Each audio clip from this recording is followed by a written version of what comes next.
ನಿಮ್ಮದೇ ಆಗಿರ್ತಕ್ಕಂಥ YouTube channel study with ಪರಶುರಾಮ್ಗೆ ಸ್ವಾಗತ ಅಂತ ಹೇಳ್ತಾ, ಪ್ರಥಮ PUC ಕನ್ನಡದಲ್ಲಿ ಅರ್ಧವಾರ್ಷಿಕ ಪರೀಕ್ಷೆಗಳು ಇನ್ನೇನೋ ಅಕ್ಟೋಬರಲ್ಲಿ ನಡೀತಾವೆ.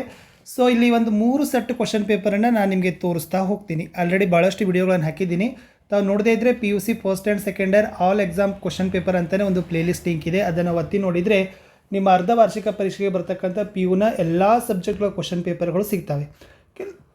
ಕೆಲವು ಕೀ ಆನ್ಸರ್ಗಳನ್ನು ಕೂಡ ಕೊಟ್ಟಿದ್ದೀವಿ. ಇನ್ನೂ ಕೆಲವೊಂದಿಷ್ಟು ಮತ್ತೆ ಮೋಸ್ಟ್ ಇಂಪಾರ್ಟೆಂಟ್ ಉತ್ತರಗಳನ್ನು ಸಹಿತನೂ ಕೂಡ ನಾನು ನಿಮಗೆ ಪೋಸ್ಟ್ಗಳನ್ನು ಮಾಡ್ತಾ ಹೋಗ್ತೀನಿ. ಸೊ ಚೆನ್ನಾಗಿ ಈ ಒಂದು 3 ಸೆಟ್ ಕ್ವಶನ್ ಪೇಪರನ್ನು ನೋಡಿದರೆ ನನಗನ್ಸುತ್ತೆ ಒಂದು 60+ ಮಾರ್ಕ್ಸನ್ನು ಆರಾಮಾಗಿ ನೀವು ಗಳಿಸ್ತೀರಿ. ಈ ಪ್ರಶ್ನೆ ಪತ್ರಿಕೆ ಉತ್ತರಗಳನ್ನು ಮೇನ್ ಕ್ವಶನ್ ಆನ್ಸರ್ಗಳನ್ನು ಸಹಿತನೂ ಕೂಡ ಕೊಡ್ತಾ ಹೋಗ್ತೀನಿ. ಲೈಕ್, ಶೇರ್ ಮತ್ತು ಸಬ್ಸ್ಕ್ರೈಬ್ ಮಾಡೋದನ್ನು ಮಾತ್ರ ಮರೆಯದಿರಿ. ಕಮೆಂಟ್ ಪಕ್ಕದಲ್ಲಿ ಹೈಪ್ ಇದೆ, ಹೈಪನ್ನು ಒತ್ತಿ ವಿಡಿಯೋವನ್ನು ಬೂಸ್ಟ್ ಮಾಡಿ.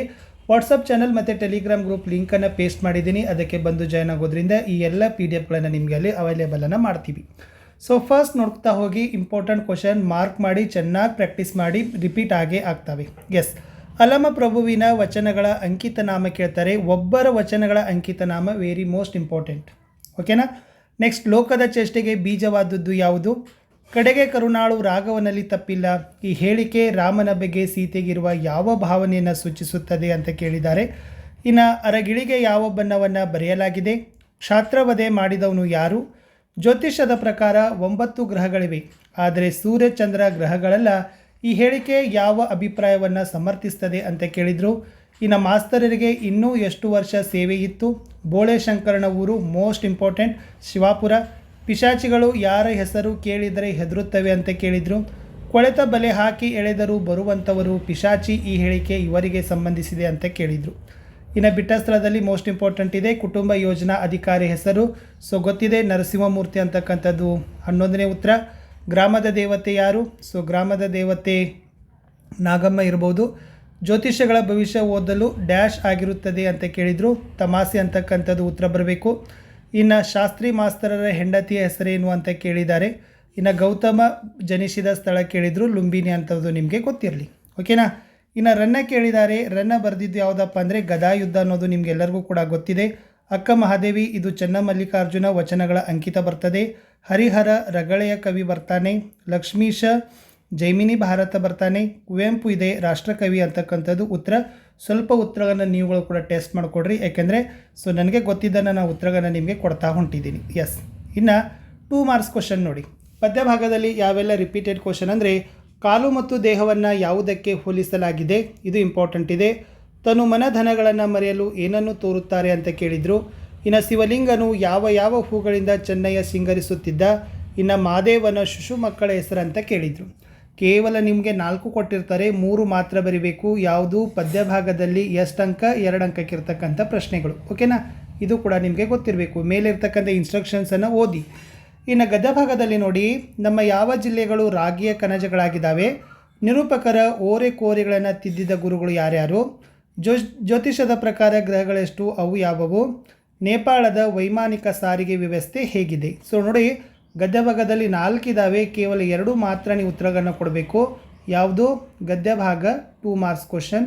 4ರಲ್ಲಿ ಕೇವಲ 2 ಬರೀಬೇಕು. ಇನ್ನು ದೀರ್ಘ ಗದ್ಯಕ್ಕೆ ಬರೋದಾದರೆ ಸ್ನೇಹಿತರೆ, ಅಲ್ಲಿ ಕೂಡ 4 ಇದ್ದಾವೆ, ಕೇವಲ 3 ಮಾತ್ರ ನೀವು ಬರೀಬೇಕು. ಸಾವುಕಾರನನ್ನು ತನ್ನ ಸೋದರರಿಗೆ ಆಸ್ತಿಯನ್ನು ಹೇಗೆ ಹಂಚಿದ? ಸೈತಾನನು 3 ಪಿಶಾಚಿಗಳನ್ನು ಭೂಲೋಕಕ್ಕೆ ಕಳಿಸಿದ್ದು ಏಕೆ? ಪಿಶಾಚಿಗಳು ಯಾವುದರಿಂದ ನಾಣ್ಯ ಹಾಗೂ ಶಿಪಾಯಿಗಳನ್ನು ಮಾಡಿಕೊಡ್ತವೆ? ಬೆಟ್ಟದ ಮೇಲಿನ ದೇವತೆ ಬೋಳೆ ಶಂಕರನ ಅನ್ನ ಅತ್ತಿಗೆಯವರಿಗೆ ಹೇಗೆ ಕಾಣಿಸ್ತದೆ ಅಂತ ಕೇಳಿದ್ರು. ಮೋಸ್ಟ್ ಇಂಪಾರ್ಟೆಂಟ್ ಆಗಿರ್ತಕ್ಕಂಥ ಪ್ರಶ್ನೆಗಳಿತ್ತು. 2 ಮಾರ್ಕ್ಸ್ ಕ್ವಶನ್. ಇನ್ನು ಸ್ವಲ್ಪ ಸಂದರ್ಭಕ್ಕೆ ಬರ್ತೀನಿ. ಪದ್ಯದಲ್ಲಿ ನೀವು ಏನು ಮಾಡಬೇಕು? ಬಂಡಿಯ ಹೊಡರೇವರ ಮಾನಿಸರು, ಗುಡಿಗೆ ಬಂದಾರು ಮಾದೇವ, ಹುಟ್ಟಿಗಟ್ಟಿ ಬಂದ ಚಿತ್ತದಾಶೆ ಕೇಳುವುದಂಗೆ ಅಂತ ಇತ್ತು. ಇನ್ನು ಗದ್ಯದಲ್ಲಿ ಅಂಗೈಯಲ್ಲಿ ಮತ್ತೊಂದು ಮುದ್ದೆ ಪ್ರತ್ಯಕ್ಷ, ಅಡ್ಡಗೋಡೆಯ ಮೇಲೆ ದೀಪವಿಟ್ಟಂತೆ. ಇನ್ನು ದೀರ್ಘ ಗದ್ಯದಲ್ಲಿ ನೋಡೋದಾದರೆ, ಒಂದು ಹೊತ್ತು ರೊಟ್ಟೆ ತಿನ್ನದಿದ್ದರೆ ನಾನೇನು ಸಾಯೋದಿಲ್ಲ, ಹೆಣ್ಣಿದ್ದ ಮನೆಯ ಸೌಭಾಗ್ಯವೇ ಬೇರೆ ಅಂತ ಕೊಟ್ಟಿದ್ರು. ಇನ್ನು 4 ಮಾರ್ಕ್ಸ್ ಕ್ವಶನಲ್ಲಿ ದುರ್ಯೋಧನ ರಣರಂಗದಲ್ಲಿ ನಡೆದು ಬಂದ ಬಗ್ಗೆ ಚೆನ್ನಾಗಿ ಪ್ರಾಕ್ಟೀಸ್ ಮಾಡಿ. ಇನ್ನು ಬದುಕು ಸಾರ್ಥಕವಾಗಬೇಕಾದ್ರೆ ಯಾವ ಅಂಶಗಳು ಇರಬೇಕಂತ ಅಕ್ಕ ಮಹಾದೇವಿ ಹೇಳ್ತಾರೆ. ವಚನಕಾರರ ಮೇಲೆ 1 ಪ್ರಶ್ನೆ ಫಿಕ್ಸು. ಆಮೇಲೆ ಹಳಗನ್ನಡ ಪದ್ಯದಲ್ಲಿ 1 ಕ್ವಶನ್ ಫಿಕ್ಸೇ ಇರ್ತದೆ. ಶಿವನು ಚೆನ್ನಯ್ಯನ ಮನೆಯಲ್ಲಿ ಊಟ ಮಾಡಿದ ಪ್ರಸಂಗ. ಇನ್ನು ಮಳೆ ಉಂಟು ಮಾಡಿದ ಪರಿಣಾಮ. ಇದು ಜನರಲ್ ಆಗಿ ನೀವು ಬರಿಬೋದು. ಇನ್ನು ಕರಿಸಿದ್ದೇಗೌಡ ತನ್ನ ಮೊಮ್ಮಗನಿಗೆ ಗಾಂಧಿ ಅಂತ ಹೆಸರಿಡಲು ಕಾರಣ ಮಾಯಾದೇವಿ ದೇವಾಲಯದ ಪರಿಸರ, ಅನಾಥ ಬಾಲಕಾಶ್ರಮವನ್ನು ಶಾಸ್ತ್ರಿ ಮಾಸ್ತರರು ಹೇಗೆ ಆರಂಭಿಸಿದರು, ಅದರ ಉದ್ದೇಶ ಕೇಳಿದರು. ಲಾಸ್ಟ್ ದೀರ್ಘ ಗದ್ಯದಲ್ಲಿ ಬೋಳೆಶಂಕರ ಅವನು ಅಣ್ಣಂದಿರನ್ನ ಭಾಗವತರು ಹೇಗೆ ಪರಿಚಯಿಸ್ತಾರೆ, ರಾಜಕುಮಾರಿಯ ಹೊಟ್ಟೆ ನೋವು ಪ್ರಸಂಗದಿಂದ ಬೋಳೆಶಂಕರ ರಾಜನಾದ ಕಥೆ ಅಂತ ಕೇಳಿದರು. ಇನ್ನು ಗ್ರಾಮರಲ್ಲಿ ನೀವು ಪದಗಳ ಅರ್ಥಗಳನ್ನು ಕಲ್ಕೊಂಡು ಹೋಗಿ, ಓಕೆನಾ. ಎಸ್, ನಾನಾರ್ಥಕಗಳನ್ನು ಕಲ್ಕೊಂಡು ಹೋಗಿ. ಕಾಲಸೂಚಕಗಳಿದ್ದಾವೆ, ಅನ್ಯದೇಶಗಳಿದ್ದಾವೆ, ಬಿಡಿಸಿ ಬರಿಬೇಕು, ಸ್ವಂತ ವಾಕ್ಯದಲ್ಲಿ ಬರಿಬೇಕು ಅನ್ನೋದು ಮೋಸ್ಟ್ ಇಂಪಾರ್ಟೆಂಟ್. ಸ್ವಲ್ಪ ಚೇಂಜ್ ಆಗ್ಬೋದು, ಬಟ್ ಇದನ್ನು ಈ ಥರನಿರ್ತವೆ. ಹೆಚ್ಚಾಗಿ ನಿಮ್ಮ ಟೆಕ್ಸ್ಟ್ ಬುಕ್ಕಲ್ಲಿ ವರ್ಕ್ ಬುಕ್ಕಲ್ಲಿ ಇರ್ತಕ್ಕಂಥವನ್ನ ಬಿಡಿಸ್ಕೊಂಡು ಹೋಗಿ. ಪದಗಳ ಅರ್ಥದಲ್ಲಿ ಮಿದ್ರುಮ, ತುರಗ, ವ್ರಜ ಕೇಳಿದ್ದಾರೆ. ನಾನಾರ್ಥದಲ್ಲಿ ಗುರು, ಕವಿ, ಬಟ್ಟೆ ಕೇಳಿದ್ದಾರೆ. ಕಾಲಸೂಚಕ ಬರೆದನು, ನೋಡುವಳು, ಹೋಗುತ್ತಾರೆ. ಓಕೆನಾ. ನೆಕ್ಸ್ಟ್ ಅನ್ಯ ದೇಶಗಳಲ್ಲಿ ಗೊತ್ತಿದೆ, ಸೋಪ್ ಬರಿಬೋದು, ಚೇರ್ ಟೇಬಲ್ ಬರಿಬೋದು. ಪದ ಬಿಡಿಸಿ ಬರಬೇಕು, ಜಲ ಪ್ಲಸ್ ಅಂಜಲಿ, ಜಲಾಂಜಲಿ. ಓಕೆ. ಉಂಡೆಯನ್ನು ಪ್ಲಸ್ ಕಟ್ಟು, ಉಂಡೆಗಟ್ಟು, ಅದನ್ನು ನೋಡ್ಕೊಡ್ರಿ. ಇನ್ನು ಸ್ವಂತ ವಾಕ್ಯದಲ್ಲಿ ಬರೀತಕ್ಕಂಥ ನೀವು ಆರಾಮಾಗಿ ಬರಿಬೋದು. ಇನ್ನು ಪ್ರಬಂಧದಲ್ಲಿ ನಿಮ್ಗೆ ಏನು ಕೇಳಿದ್ದಾರೆ ನೋಡಿ, ಬಾಲ್ಯದ ನೆನಪುಗಳು ಮತ್ತು ರಕ್ತದಾನ, ನೇತ್ರದಾನಗಳ ಮಹತ್ವ ಕೇಳಿದರು. ಇನ್ನು ಲಾಸ್ಟ್ ಏನು ಕೇಳಿದ್ದಾರೆ ಅಂದರೆ, ಒಂದನ್ನು ಕುರಿತು ಪತ್ರ ಬರಿಬೇಕು, 3 ದಿವಸಗಳ ರಜೆ. ಇದು ಮೋಸ್ಟ್ ಇಂಪಾರ್ಟೆಂಟ್ ಇದೆ. ಮ್ಯಾಕ್ಸಿಮಮ್ ಇಲ್ಲಿ ನಿಮಗೆ ಏನು ಮಾಡ್ತಾರೆ, ಮೇಲೆ ನಿಮಗೆ ಭಾವಿಸಲಿಕ್ಕೆ ನಿಮ್ಮ ಹೆಸರು, ಆಮೇಲೆ ಕಾಲೇಜಿನ ಹೆಸರಂತೂ ಒಂದು ಕೊಡ್ತಾರೆ ಮಾಮೂಲಿಯಾಗಿ. ಅದನ್ನು ನೀವು ಬಳಸಿ ಏನು ಮಾಡಬೇಕು, ಬರಿಬೇಕು. ಅಥವಾ ಸ್ವಾತಂತ್ರ್ಯ ದಿನಾಚರಣೆ ಕುರಿತು ಗೆಳೆಯ ಗೆಳತಿಗೆ ಪತ್ರ ಬರಿಬೇಕು. ಒಂದು ಮನವಿ ಪತ್ರ ಇರ್ತದೆ, ಒಂದು ವೈಯಕ್ತಿಕ ಪತ್ರ ಇರ್ತದೆ. ಓಕೆನಾ. ಚೆನ್ನಾಗಿ ಅದನ್ನು ಪ್ರಾಕ್ಟೀಸ್ ಮಾಡಿ. ನಾನು ನೆಕ್ಸ್ಟ್ ವೀಡಿಯೋಗಳಲ್ಲಿ ಕೂಡ ನಿಮಗೆ ಏನು ಮಾಡ್ತೀನಿ ಅದನ್ನು ಖಂಡಿತವಾಗಿ ಕೊಡ್ತಾ ಹೋಗ್ತೀನಿ. ಇದು ಒಂದು ಡಿಸ್ಟಿಕ್ ಕ್ವಶನ್ ಪೇಪರ್ ಇತ್ತು. ಇನ್ನೂ ಒಂದು ಡಿಸ್ಟಿಕ್ ಕ್ವಶನ್ ಪೇಪರನ್ನು ನಾನು ನಿಮಗೆ ಶೇರ್ ಮಾಡ್ತೀನಿ. ಚಕ್ರವ್ಯೂಹ ರಚಿಸಿದವರು ಯಾರು, ಕಾಲುಗಳನ್ನು ಯಾವುದಕ್ಕೆ ಹೋಲಿಸಲಾಗಿದೆ, ಚೆನ್ನಯ್ಯ ಮಾಡುತ್ತಿದ್ದ ಕಾಯಕ, ಅರಗಿಳಿಗೆ ಯಾವ ಬಣ್ಣ ಬಳಿಯಲಾಗಿದೆ, ಶಿಶು ಮಕ್ಕಳು ಹೂ ತರಲು ಎಲ್ಲಿಗೆ ಹೋಗಿದ್ದರು, ಬಡ ಮಕ್ಕಳ ಪಾಲಿನ ಚಾಕ್ಲೇಟ್ ಸೀಕು. ಇದು ಮೋಸ್ಟ್ ಇಂಪಾರ್ಟೆಂಟ್, ಬಹಳ ಸಲ ಕೇಳ್ತಾರೆ. ಇನ್ನು ಜ್ಯೋತಿಷ್ಯದ ಉಗಮ ಎಲ್ಲಿ ಕಂಡು ಬರ್ತದೆ ಅಂತ ಕೇಳಿದರು, ಪ್ರಾಚೀನ ಖಗೋಳಶಾಸ್ತ್ರ. ಬೋಳೆಶಂಕರನ ಹೊಟ್ಟೆ ನೋವು ಯಾವುದರಿಂದ ಮಾಯವಾಯಿತು ಅಂತ ಕೇಳಿದರು. ಪಿಶಾಚಿಗಳು ಯಾರ ಹೆಸರು ಕೇಳಿದರೆ ಹೆದರುತ್ತವೆ ಅಂತ ಕೇಳಿದರು, ಶಿವ ಅಂತ ಇರ್ಬೋದು. ಇನ್ನು ಎಸ್, ಪ್ರತಿ ಸರಿ ಬಿಟ್ಟ ಸ್ಥಳದಲ್ಲಿ ನಿಮಗೆ ಅದೇ ಕೇಳ್ತಾರೆ. ಕುಟುಂಬ ಯೋಜನಾ ವಿಸ್ತೀರ್ಣಾಧಿಕಾರಿ ಹೆಸರು ನರಸಿಂಹಮೂರ್ತಿ, ಗೊತ್ತಿರಲಿ. ಓಕೆನಾ. ಗ್ರಾಮದ ಅಧಿದೇವತೆ ಕೇಳಿದರು, ನಾಗಮ್ಮ. ನೋಡಿ, ಅವೇ ಪ್ರಶ್ನೆಗಳು ರಿಪೀಟ್ ಆಗಿದ್ದಾವೆ. ಓಕೆನಾ. ಗ್ರಾಮದ ಅಧಿದೇವತೆ ನಾಗಮ್ಮ. ಮಾಸ್ತರರ ಮನೆಯ ಮುಂದೆ ಬರೆಸಿ ಹಾಕಿದ ಬೋರ್ಡ್ ಏನಿತ್ತು, ಅನಾಥ ಬಾಲಕಾಶ್ರಮ ಅನ್ನೋದು. ಇದು ಉತ್ತರ ಬರಬೇಕು 13ರಲ್ಲಿ. ಇನ್ನು ಜನ ನಿರಾಸೆ, ಸಮಸ್ಯೆಗಳಲ್ಲಿದ್ದಾಗ ಡ್ಯಾಶ್ ಮೊರೆ ಹೋಗುತ್ತಾರೆ ಅಂತ ಕೇಳಿದರು. ಅವರೆಲ್ಲರೂ ಭವಿಷ್ಯದ ಮೊರೆನೇ ಹೋಗೋದು. ಇನ್ನು ಗೌತಮ ಜನಿಸಿದ್ದು ಊರು ಲುಂಬಿನಿ ಅಂತಕ್ಕದ್ದನ್ನು ಕೂಡ ಗೊತ್ತಿಲ್ಲ. ರಿಪೀಟ್ ಆಗ್ತವೆ, ಚೆನ್ನಾಗಿ ಪ್ರಾಕ್ಟೀಸ್ ಮಾಡ್ಕೊಂಡು ಹೋಗಿ. ಇನ್ನು ಇವು ಪದ್ಯ ಇದ್ದಾವೆ. ಪದ್ಯವನ್ನು ಬರೆದಿರ್ತಕ್ಕಂಥ ಕವಿಗಳ ಹೆಸರುಗಳನ್ನು ಕೊಟ್ಟಿದ್ದು 5 ಮಾರ್ಕ್ಸ್ ಬರೀ, ಅಲ್ಲಿಂದ ನೀವು ಆರಾಮಾಗಿ ಪಡಿಬೋದು. ನಾನು ನೆಕ್ಸ್ಟ್ ವಿಡಿಯೋದಲ್ಲಿ ಕೂಡ ನಾನು ಖಂಡಿತವಾಗಿ ಕೊಡ್ತೀನಿ. ಸೊ ಅದ್ರ ಬಗ್ಗೆ ಡೀಟೇಲ್ ಆಗಿನೂ ಕೂಡ ನಿಮಗೆ ಗೊತ್ತಿರಲಿ. ಶಿಶು ಮಕ್ಕಳಿಗೆ ಒಲಿದವ ಮಾದೇವ ಬರೆದವ್ರು ಯಾರು ನೋಡಿ, ಹಲುಬಿದಳ್ ಕಲ್ಮರಂ ಕರಗುವಂತೆ, ದೇವನೊಲಿದವನ ಕುಲವೇ ಸತ್ಕುಲಂ, ಅಖಂಡ ಕರ್ನಾಟಕ ವಚನಗಳು. ಸೊ ವಚನಗಳಂತಲೂ ಕೂಡ ಅಕ್ಕ ಮಹಾದೇವರು ಬರೆದಿರ್ತಕ್ಕಂಥದ್ದು. ನೆಕ್ಸ್ಟ್ ಅಖಂಡ ಕರ್ನಾಟಕ ಬರೆದಿದ್ದು ಕುವೆಂಪು, ಅದು ನನಗೆ ಗೊತ್ತು. ಸೊ ಬಾಕಿದ ಸ್ವಲ್ಪ ನೋಡ್ಕೊಡ್ರಿ. ನಾನು ನೆಕ್ಸ್ಟ್ ವಿಡಿಯೋದಲ್ಲಿ ಕೂಡ ನಿಮಗೆ ಶೇರ್ ಮಾಡ್ತೀನಿ. 2 ಮಾರ್ಕ್ಸ್ ಕ್ವಶನ್ ನೋಡಿ. ಕರ್ಣನ ಜನ್ಮ ರಹಸ್ಯವನ್ನು ಯಾರು ಅರ್ತಿದ್ದರು ಅಂತ ಕೇಳಿದ್ದಾರೆ. ಚೆನ್ನಯ್ಯನ ಗುಪ್ತ ಭಕ್ತಿ ಯಾವ ರೀತಿಯದ್ದು ಅಂತ ಕೇಳಿದರು. ನಾಡಿನ ಹೊರಗಿನ ಮತ್ತು ಒಳಗಿನ ಕಳ್ಳರು ಯಾರು ಅಂತ ಕೇಳಿದ್ದಾರೆ. ಇನ್ನು ಮಹಾದೇವನ ಶಿಶು ಮಕ್ಕಳ ಹೆಸರು ಕೇಳಿದ್ದಾರೆ. ಮೋಸ್ಟ್ ರಿಪೀಟೆಡ್ ಕ್ವಶನ್ ಇದೆ, ಅದನ್ನು ಸ್ವಲ್ಪ ಪ್ರಾಕ್ಟೀಸ್ ಮಾಡಿಕೊಡ್ರಿ.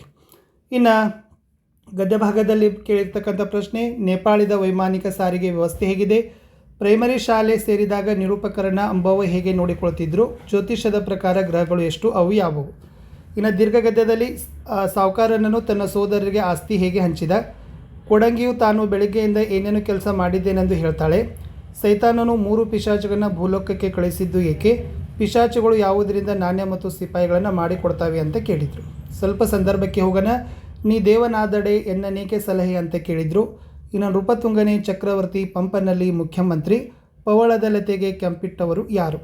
ಇನ್ನು ಗದ್ಯದಲ್ಲಿ ಇದ್ದ ನಾನು ಯಾವ ರಾಜ್ಯ ಆಳಬೇಕು, ನಮ್ಮ ಪಾಲಿಗೆ ನಿತ್ಯ ಹಬ್ಬವಾಗಿರುತ್ತಿತ್ತು. ಇನ್ನು ಲಾಸ್ಟದಲ್ಲಿ ಬ್ಯಾಂಕಿನಲ್ಲಿ ಕೂಡಿಸಿಟ್ಟು ಮದುವೆ ಆದ ಮೇಲೆ ಹೆಂಡತಿಗೆ ಕೊಡ್ತೀನಿ, ಒಂದು ಹೊಟ್ಟು ರೊಟ್ಟೆ ತಿನ್ನದಿದ್ದರೆ ನಾನೇನು ಸಾಯೋದಿಲ್ಲ. ಲಾಸ್ಟ್ 4 ಮಾರ್ಕ್ಸ್ ಕ್ವಶನ್ ನೋಡಿ. ದುರ್ಯೋಧನನು ದುಶ್ಯಾಸನನನ್ನು ಕಂಡು ವ್ಯಕ್ತಪಡಿಸಿದ ಭಾವನೆಗಳು, ಗಟ್ಟಿ ವಾಳ್ಳೆಯನ ವಚನಗಳ ಆಶಯ, ವಾಲ್ಮೀಕಿ ಸೀತೆಯನ್ನು ಹೇಗೆ ಸಂಚಯಿಸಿದ, ಸ್ವಾಭಿಮಾನದ ನಾಡನ್ನು ಕಟ್ಟುವಲ್ಲಿ ಕವಿ ಹೊಂದಿರುವ ಆಶಯ. ಗದ್ಯಭಾಗದಲ್ಲಿ ರಾಗಿ ಮುದ್ದೆ ಕುರಿತಿರುವ ಮೆಚ್ಚುಗೆಯ ಮಾತುಗಳು, ಅವಳಿ ಮಕ್ಕಳ ಸಾವು ಮಾಸ್ತರರ ಬದುಕನ್ನೇ ಬದಲಾಯಿಸಿದ್ದು ಹೇಗೆ, ಇಟ್ಟಿಗೆ ಕಟ್ಟಡಗಳ ಮೇಲೆ ಲೇಖಕರು ಏನು ಚರ್ಚಿಸಿದರು.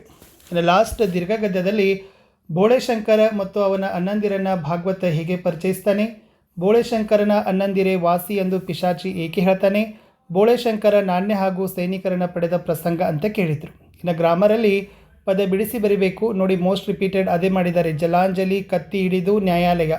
ಪದಗಳ ಅರ್ಥ ಮೇಳೆ, ಅಲಗು, ಮಸ್ತಕ. ವಿರುದ್ಧಾರ್ಥಕ ಖಂಡ, ಅಖಂಡ, ಸ್ವರ್ಗ, ನರಕ, ನಂಬಿಕೆ, ಅಪನಂಬಿಕೆ. ಸಮಾನಾರ್ಥಕ ಕಾಡು, ಅರಣ್ಯ, ರವಿ, ಸೂರ್ಯ, ಆಯುಧ, ಶಸ್ತ್ರ. ಬಟ್ ಎರಡೆರಡು ಬರಿಬೇಕು.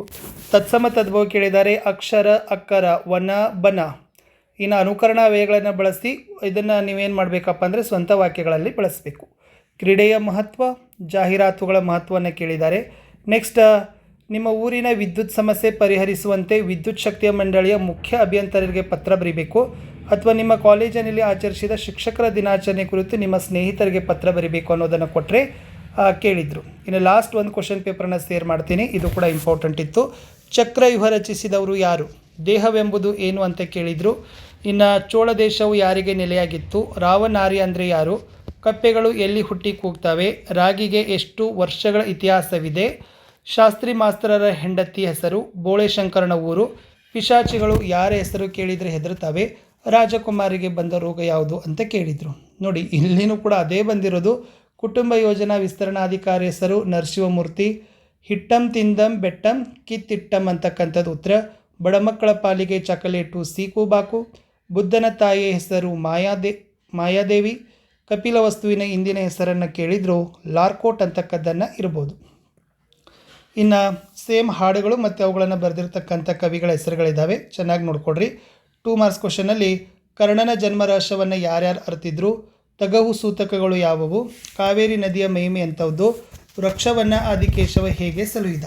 ಇನ್ನು ನೆಕ್ಸ್ಟ್ ಏನು ಕೇಳಿದ್ದಾರೆ ಗದ್ಯದಲ್ಲಿ, ನಿಂಗಮ್ಮನ ಗಂಡ ಪ್ರಾಣ ಕಳೆದುಕೊಂಡದ್ದು ಹೇಗೆ, ನಮ್ಮ ಯಾವ ಜಿಲ್ಲೆಗಳು ರಾಗಿ ಕನಜ, ಜ್ಯೋತಿಷ್ಯದ ಪ್ರಕಾರ ಗ್ರಹಗಳೆಷ್ಟು ಅವು ಯಾವುವು, ನೇಪಾಳದ ವೈಮಾನಿಕ ಸಾರಿಗೆ ವ್ಯವಸ್ಥೆ. ಇನ್ನು ದೀರ್ಘ ಗದ್ಯದಲ್ಲಿ ಸಾವುಕಾರನನ್ನು ತನ್ನ ಸೋದರರಿಗೆ ಆಸ್ತಿ ಹೇಗೆ ಹಂಚಿದ, ಕೋಡಂಗಿ ತಾನು ಬೆಳಗ್ಗೆಯಿಂದ ಏನೇನು ಕೆಲಸ ಮಾಡಿದೆನೆಂದು ಹೇಳಿದ, ರಾಜಕುಮಾರಿ ಹೊಟ್ಟೆ ನೋವು ವಾಸಿ ಮಾಡಿದವರಿಗೆ ಏನೇನು ಬಹುಮಾನ ಕೊಡುವುದಾಗಿ ಡಂಗೂರ ಸಾರ್ತಾರೆ, ಪಿಶಾಚಿಗಳು ಯಾವುದರಿಂದ ನಾಣ್ಯ ಮತ್ತು ಸಿಪಾಯಿಗಳು ಮಾಡ್ತಾವೆ.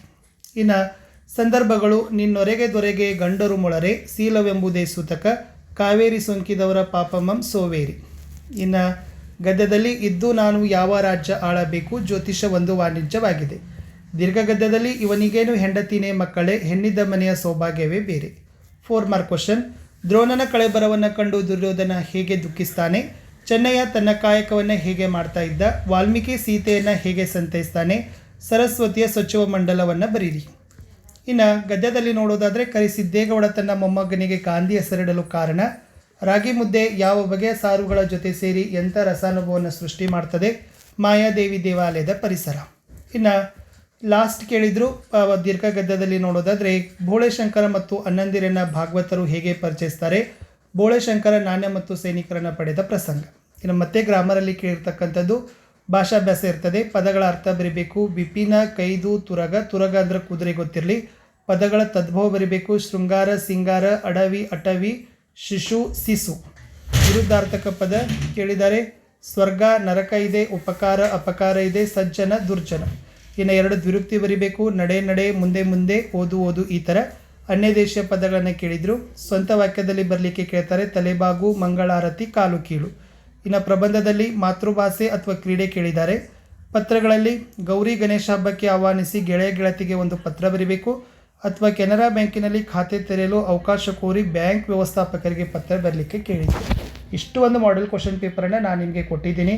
ಖಂಡಿತವಾಗಿ ನೋಡ್ಕೊಡ್ರಿ. 60+ ಮಾರ್ಕ್ಸ್ ಆರಾಮಾಗಿ ನೀವು ಪಡಿತೀರಿ ಅಂತ ಹೇಳ್ತಾ ವಿಡಿಯೋನ ಲೈಕ್, ಶೇರ್ ಮತ್ತು ಸಬ್ಸ್ಕ್ರೈಬ್ ಮಾಡೋದನ್ನು ಮಾತ್ರ ಮರೆಯದಿರಿ. ಬಾಯ್.